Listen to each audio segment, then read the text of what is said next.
Well, alrighty then. Now we get to hear Jordan Peterson and Joe Rogan discussing Marxism. Let's see what they have to say. I'm only assuming both of them are completely against it, but let's see what they have to say. This should be fun. But what is it about that idea or that ideology about Marxism that's so attractive to young students and They don't know anything and they think that they are doing the good thing. to university professors? Oh, that's a good question. I think it goes back to the issue of inequality. And this is something that has to be dead seriously addressed. It's like you might say, well, why is the left wing necessary? Let's put it that way. The left wing is necessary because so far at least it has been analyzed, or it has been thought of, it has been created, discovered, I don't know how to say it. The political spectrum up until this point, it has been that people can generally be appointed one of two groups in different variations. So you can be left or right, and then you can be far left, radical left, you can be okay left, you can then be sort of centrist, but with more of a left leaning. And then you can be, of course, centrist with a right leaning and conservative and everything. You can be a Nazi, fascist, whatever.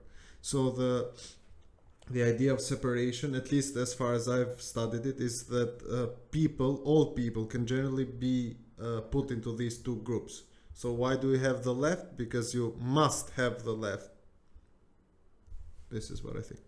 So, and then a subset of that would be, well, why is the left wing attractive? Well, the left wing is necessary because inequality does spiral out of control. And so there has to be a political voice for the dispossessed. And you don't want people to stack up at zero, where they can't play the game at all. It's a bad idea. Not only do you not, if people stack up at zero, they're too poor to get ahead at all, let's say. They're too poor to open a bank account. They're too poor to buy enough food. Like they're stuck at zero and they can't get out of it. It's a really bad scene because first... Is he trying to say that the left only helps the people in need, and then the right only pushes forward those which already have the power or the money? Maybe. I don't know. Let's see. First of all, that's a lot of suffering, and that's not so good. Second of all, well, at least in principle, a lot of those people might be, might have something to offer the world, or their children might, and you want to open up avenues of opportunity to them so that they can succeed, but so that everyone else can benefit from their success. So, and then the next thing is, well, if the inequality gets out of hand too much, then the whole society starts to destabilize, because if you get enough people stacked... Well, this argument really seems like it approves what I just asked. So he's trying to say that the left is always there to resolve inequality, meaning it's always there to protect people who are at the bottom of society. It's like the most poor, or the weakest. This is what it seems. But I don't see the left doing that today, so I don't know how this makes sense. I don't know, I'm thinking, but it doesn't. So for example, I've thought the separation of left and right to be a little bit different. So all people have like every person out there has something that they put as the fundamental value that runs their whole entire life. And for me, the left and the right do this differently, because the left puts sentiment as the basic principle of everything, while the right puts physical evidence or physicality. This is what I think. So for example, people in the right are very disciplined, they do the work, they are conservative, they are I don't know, so they have all the sturdy elements, where people on the left, they are more I don't know, for lack of a better word, fluid. So not necessarily gender fluid, which is insane, but fluid. So they are more elaborate, they are more open, they are more sensitive to things. If the hard decision has to be taken, people on the left are generally not to be relied upon taking that hard decision and things of that sort. So I make the separation this way. I personally do it. But what Jordan Peterson is saying here is that the left is just or its main idea at least, is to help those which are at the bottom of society, and then the right would be to just push forward those which are already on the top. And well, I don't know, I don't see, so this is completely contextual to me. People who are in the top, okay, I'm not against them doing better, so I'm not against the right of the right political party to have those people push forward. But then again, I'm not with the idea that if these people are to push forward, then all of the others should be left behind. So I'm not with this idea at all. If you are gonna be successful, then you have to sort of lift all of the people that are on that sort of journey with you. You are not to just go by yourself. But then again, if you take the idea that you are to help people who are at the bottom, then are you actually going to do this without infringing the rights of those who are on the top? So you can understand, I see both of these things as like completely contextual. If you are in a society where those who are on the bottom are actually going ahead by sort of abusing those who are on the top, or I don't know, whatever kind of idea. So if the taxation in a state is far too high for those who are on the top, or I am against that. Or if the taxation for those who are on the top is far too low, I'm against that one as well. So I think an elaboration of the both is where I would personally see myself. Stacked up at zero, especially young men. You get enough young men stacked up at zero, they think, oh, to hell with it, we'll just flip the whole board over and it'll settle in a new configuration, and maybe we won't be stuck at zero in the new configuration. So it foments revolutionary thinking. So there's lots of reasons to be concerned about inequality. And so you need a voice on the left to say, look, we got to parameterize the tendency towards inequality so that it doesn't destabilize the entire society, so that everybody has an opportunity to advance. Like, yes, right, you need that. Okay, so that's the technical reason for the necessity of the left. And then I think it's attractive because young people can be resentful, partly because they're at the bottom of the heap, so to speak. They're not, because they're young. Like, look, you want to be poor in 18, you want to be rich in 80. Which are you going to choose?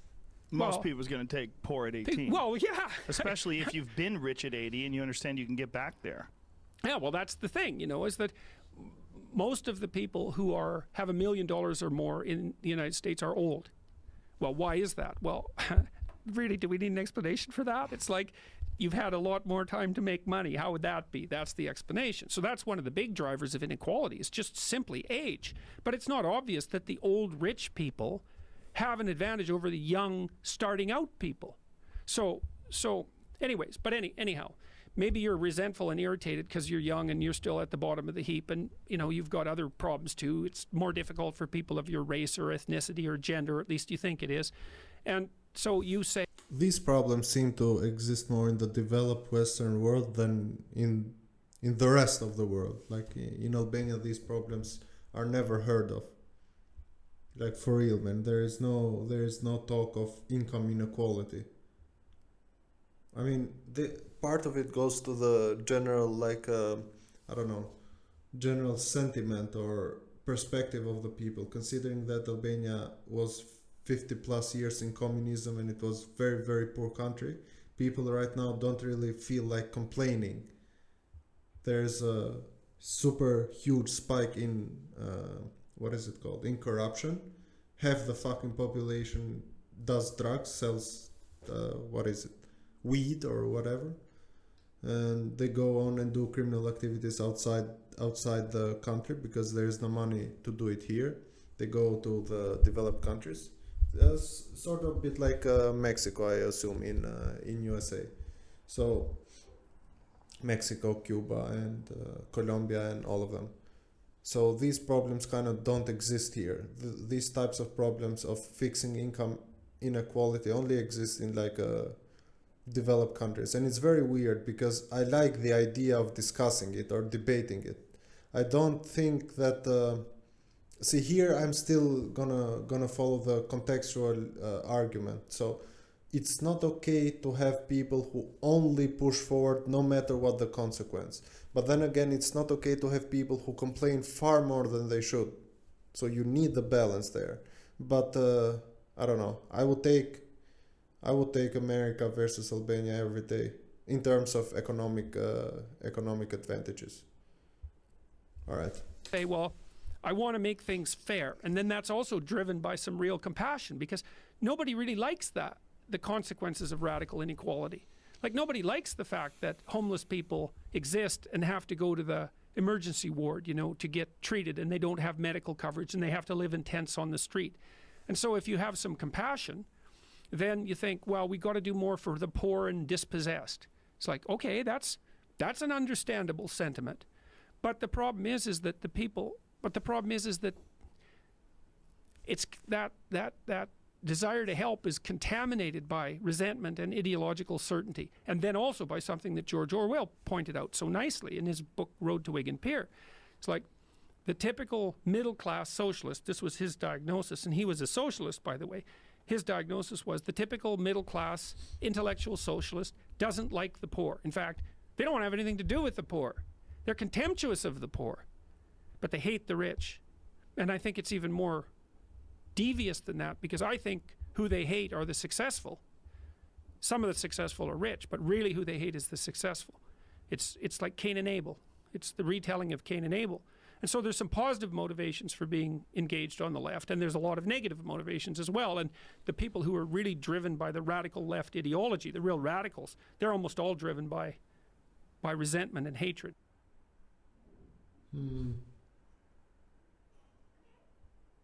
Well, this video was kind of misleading. They weren't discussing Marxism, not as of yet, but that last comment kind of makes me think it through a little bit, because the fact that they hate the successful is quite something, if this is the case at least. I haven't actually studied the left that much. I fully disagree with communism, but the left as it is, I haven't really studied or analyzed to its depths. So it's sort of weird, because look, here's the idea. In order for you to become successful, at least, but in order for you to do anything, if you have a theory, if you have an idea, a sentiment, whatever it is, anything that you need to do, any idea that you have, you need to do, you need to implement. With implementations come a lot of complications. So if you are a person who sees other people being successful and you yourself cannot actually do it, like literally do it, you cannot bring forth your theory, your ambition, your art, your whatever, that makes you resentful. That makes you jealous, envious, or whatever. That makes you think, well, why did that person do it and why didn't I? So, but here's my question though. There are always individuals who will have this sort of opinion on the world, but why would there be so many as to put them in a completely in their specific category? So if you are going to be successful, you are going to have people who are going to dislike what you do. But why is the number of people who dislike what you do so overwhelmingly high? This happens with everything, right? It doesn't have to necessarily be, you don't have to be like a corrupted criminal, mafia, whatever, so that people dislike you and they say, well, he made his money or fortune by selling drugs and shooting people. Okay, I'm with you, that's not a good thing. But why is it that you feel the same sentiment against those who did it with actual work? They were talented. Elon Musk became a billionaire. Why? Whom did he abuse? How did he break the law, right? So why would you be resentful? Why would there be so many people that are resentful towards successful folks? Shouldn't you be motivated? You know, every time I hear things like this, in the back of my mind, I sort of just imagine like depression. Like these are just people who are very sad. They're like, I don't know, completely emptied out. They only feel like sadness and pain, and they don't know how to get out of it. So whenever somebody is successful, what that does is doesn't tell them that you could also be successful, but what it tells them is that look at what other people have done and look at why you are so poor, so fragile, so broken, and that makes them angrier. So instead of seeing to sort of fix whatever type of issue that has been primarily damaging in their lives. What these people do is that they appoint that pain to the person who is successful, right? And so they say this person who is successful, he is like, I don't know, like Satan's minion or something. It's very strange, very, very strange. I always link it to depression, every time. It makes total sense to me. Like, you know, people who are depressed, they do not shy away from hurting their own selves. You know, people who are depressed, they can reach even higher level, deeper levels of depression, so they can be, I don't know, clinically depressed or severely depressed or crippling depressed or anything like that. So they take their own lives, they engage in disgusting sexual activity, they do all of the things, right? So every time that I hear something that doesn't make sense in this context, I sort of intuitively immediately link it to depression. But anyhow, yeah, that's my 2 cents on this 4-minute misleading titled video. I hope you enjoyed it, and I'll catch you in the other one. Bye bye.